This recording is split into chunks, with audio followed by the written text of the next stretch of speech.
the truth doesn't die. It just waits, simmering quietly beneath smiles and warm dinners, until one day, it sets everything on fire. My name is Adaora, and for 10 long years, I played the part of the perfect wife. I cooked, cleaned, prayed, supported, and raised our daughter like any devoted woman would. But while I was living in a world built on loyalty, my husband Connell was rehearsing betrayal like a second language.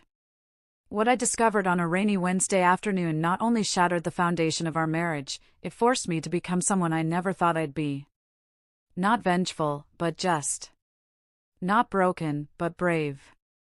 Because when you find out your husband has a second family he's hidden for a decade, you don't just cry. You expose. This is my story. We met in church. Connell was charming, composed, and from a respectable Yoruba family in Lagos. I, an Igbo woman from Enugu, had moved to the city for work and was still learning to find my footing. When he approached me after choir rehearsal, I thought he was just being kind. But then came the texts, the small gifts, the long calls where he asked about my dreams. He was attentive in all the ways a lonely woman notices. We married within a year. It felt fast, but everything made sense, or so I thought. Connell worked as a procurement officer in a multinational firm, often traveling to Port Harcourt and Abuja. He was always on the move, and I didn't question it much. That was his job, after all. We had a daughter, Ezen, and I was content. But in the shadows of our peaceful home, something ugly grew. It started with inconsistencies.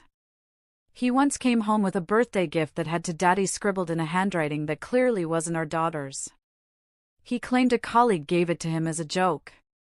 Another time, I noticed unfamiliar perfume on his shirt, a feminine, musky scent. I laughed it off, thinking maybe it was from a hotel lobby or airport lounge. But my trust began to erode the day I found a receipt in his trouser pocket from a supermarket in a suburb I'd never heard of, Ikorodu. It was dated on a day he claimed to be in Calabar.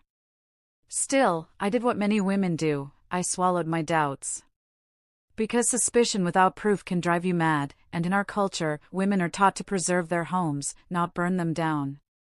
But one day, the fire started itself. It was Connell's company's 25th anniversary. Families were invited, and I was excited to finally meet the people he worked with. I spent days preparing, getting Ezen a new dress, buying new shoes, even booking a salon appointment. We arrived early, and everything was grand: chandeliers, long buffet tables, wine flowing freely. I introduced myself as Connell's wife to one of the senior HR managers, a plump woman named Mrs. Ajoke. Her expression shifted subtly. Polite, but surprised. "Oh, you're Connell's wife? You must be Sod." "No, I'm Adaora," I replied, confused. She blinked rapidly, smiled awkwardly, and excused herself. Something snapped inside me. That was no mistake. The way she said the other name, Sod, was too confident. After the event, I couldn't sleep. My mind kept racing. Who was Sod? Was there another Adaora? Was it a joke? I began digging. Carefully. Quietly. I waited for one of Connell's usual work trips, then drove to his office during lunch. I sat in the car and waited. After 20 minutes, I saw him. But he wasn't alone. A woman walked beside him, laughing, tall, dark-skinned, with short-cropped natural hair. She carried a toddler on her hip. Connell bent and kissed the baby on the forehead, then placed a gentle hand on the woman's lower back. They looked like a family. I felt my heart freeze. He saw me before I could hide. He ran to the car. "Adaora, what are you doing here?" But I didn't answer. I just drove off, my hands shaking. I pulled into a filling station, parked in the corner, and screamed. For 10 years, I had shared my life with a man who split his love between two women, between two homes. The next day, he returned home. "I can explain," he began. I said nothing. I didn't plan for it to go this far. She was someone I knew before we got married. She got pregnant. I wanted to do the right thing. So, you are a noble man now? I laughed bitterly. You've hidden an entire child. A whole woman. Does your boss know? No, he whispered. That was all I needed to hear. He begged for forgiveness, claimed it was complicated, and that he never stopped loving me. He insisted that what we had was still real. But what is love without honesty? What is loyalty built on a lie? I knew what I had to do, not for revenge, but for the truth. I gathered the evidence. Photos. Receipts. Screenshots of text messages I had secretly forwarded from his phone while he slept. I wrote a letter, not of anger, but of truth. I addressed it to his company's human resources and attached every piece of documentation I had. Then I checked the date. The next week was their 10th wedding anniversary celebration. Yes, they had an actual wedding, a private one at a court registry, during one of his trips to Abuja. I found the photos on her Facebook, which he had blocked me from seeing. She had written, 10 years of loving you, Kunal. You've given me everything. Our son is blessed to have you. I waited until that morning, when his office was celebrating him with banners and flowers and congratulations. That's when I sent the email. To his boss. CC'd to his department. Subject line, the truth about Kunal's second family. By afternoon, my phone buzzed. He called 23 times. Left 15 messages. Adaora, please, what have you done? I didn't reply. When he arrived home, he looked like a man dragged through fire. His shirt untucked, face pale, sweat on his brow. They're investigating. I might lose everything. You had everything, I said calmly. You just threw it away. He wept. For the first time in 10 years, he actually wept. I was trying to provide for both families. I thought I was protecting you both. But you were only protecting yourself, I cut in. They suspended him the following week pending review. The company had strict moral clauses tied to public relations and trust. It wasn't just about cheating, it was the hidden marriage that violated their code. I wasn't jubilant. This wasn't triumph. This was grief. But also, freedom. I moved out a month later. Took Ezen with me. I told her the truth in pieces she could digest. She didn't cry, just hugged me tight and said, I'm glad I have you, Mummy. I started over. Opened a small catering business with the savings I had secretly kept aside. And as for Kunal? He still calls. Still begs. But when a man builds a life on lies, the collapse is inevitable. And me? I didn't burn the house down. I just turned the lights on.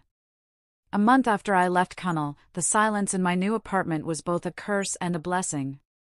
Some mornings, I woke up expecting to hear his keys at the door, his heavy footsteps, the smell of his cologne in the hallway. But there was only the quiet hum of the fridge and the distant laughter of neighbors. I learned to be okay with it. Ezen adapted faster than I thought. She started at her new school, made friends quickly, and even helped me fold flyers for my catering business. She never once asked to see her father. It was like even her little heart sensed a kind of betrayal that didn't need full explanation. Kunal, however, didn't give up easily. He showed up at the apartment once, standing outside with red eyes and a bouquet of flowers. When I didn't open the door, he sat on the stairs for hours. The neighbors started whispering. But I didn't care. Days turned into weeks, and then I got a call from Saad. Her voice was calm. Collected. But underneath, I could hear pain. We need to talk, woman to woman, she said. I agreed to meet her at a small cafe near Yaba. I didn't know what to expect, tears, curses, maybe even a slap, but she just sat opposite me and stared for a long time. I didn't know about you, she said quietly. I studied her face. She wasn't lying. She looked defeated. Neither did I know about you, I replied. She smiled bitterly. We are both victims then. She told me how Connell had promised her he'd divorce his first wife before their son was born. How he always claimed I was an arranged mistake from his family. How he only came to see her in secret, under the pretense of work trips. And worst of all, how she found out about me not from him, but from his office. Because once the HR investigation began, the secret unraveled fast. She was questioned. His fake documents were discovered. Even a falsified employee emergency form listing her as his only spouse came up. Connell had lived 2 complete lives. And now, both were falling apart. Saad looked me in the eye. I left him last week. I didn't know what to say. I expected to feel vindicated. But all I felt was hollow. She sighed. Men like Connell, they're never sorry for the pain. Only sorry they got caught. We sat in silence. 2 women, once strangers, now bound by a man's lies. She got up to leave, but before she walked away, she paused. I'm sorry for your pain, Adaora. I nodded. And I'm sorry for yours, Saad. We parted like sisters. Later that evening, Connell called again. I answered. Why did you speak to her? He asked, his voice trembling with rage. You created 2 families. What did you think would happen? I was trying to fix things. No, Connell. You were trying to control everything. But you can't hide the sun with your hands forever. I lost my job, Adaora. I've lost everything. I paused. No. You lost nothing compared to what we lost. Then I ended the call. That was the last time I spoke to him. A year passed. I didn't rebuild for revenge, I rebuilt for survival. My business flourished slowly. Ezin and I laughed again. I found peace in the sound of frying oil and the smell of fresh bread. Connell moved out of the city. I heard he was doing odd jobs, trying to start over somewhere else. Maybe he would change. Maybe not. But for me, the lesson was sharp and clear. Never let loyalty to a lie bury the truth. Some truths will destroy. But they also set you free. 2 years later, the dust finally settled. Not because everything was perfect, but because I learned to live with the scars. Ezin was growing fast. She had just turned 10, and I marveled at how resilient she was. We celebrated with a small party in our compound. Her classmates came, and neighbors dropped in with gifts. As I watched her cut the cake, laughing with icing on her cheeks, I whispered a silent prayer of thanks. She was my anchor, my reason to keep standing even when the ground beneath me had once crumbled. One evening after the party, I received a letter. A real letter, hand-delivered. No name on the envelope. Inside, it simply read, I've spent the last 2 years learning who I truly am, without lies. I don't expect your forgiveness, but I hope you know I loved you. I was just too weak to be honest. I'm sorry for destroying everything we built. Connell. I stared at the words for a long time. No return address. No signature beyond his name. For a moment, I felt the urge to call him. To scream, to cry, to ask him why. But instead, I folded the letter and placed it in a box with old photos, memories of a life I once believed in. Because healing doesn't mean forgetting. It means understanding what broke you, and choosing not to stay broken. Months later, I met someone new. Not in the way movies or romantic novels suggest. There was no whirlwind. Just slow, careful conversations. A man named Boma, a single father who came to one of my catering events. His wife had died of cancer, and he raised his daughter alone. He spoke with honesty, and most importantly, he listened. For the first time in a long while, I felt safe sharing my story, not as a warning, but as a testimony. He never tried to fix me. He simply walked beside me. We're not rushing anything. We're still learning each other's wounds. But there is peace now. And in that peace, I've found something far more valuable than revenge. I've found myself.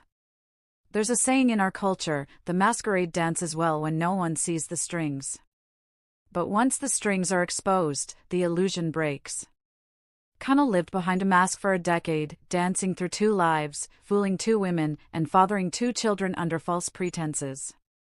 But the truth has a way of catching up. To every woman watching this, if your gut tells you something is off, listen. Don't let culture, shame, or fear silence your intuition. You are not crazy. You are not weak. And you deserve the truth. And to the men and women living double lives, ask yourself, what kind of legacy are you leaving behind? What pain are you creating for the people who trusted you most? Because betrayal isn't just a lie, it's a theft. A theft of time. Of trust. Of love. This story isn't just about infidelity. It's about consequences. About how one person's secrets can destroy multiple lives. And how silence can make us complicit in our own pain. But it's also about rebirth. I didn't send that email to Kunnel's boss to ruin him. I sent it because I refused to let the lie continue. Because sometimes, telling the truth is the only way to break the cycle. So, if you're sitting with secrets, your own or someone else's, ask yourself, what is it costing you? Because no matter how painful it is, truth will always be cheaper than a lifetime of lies.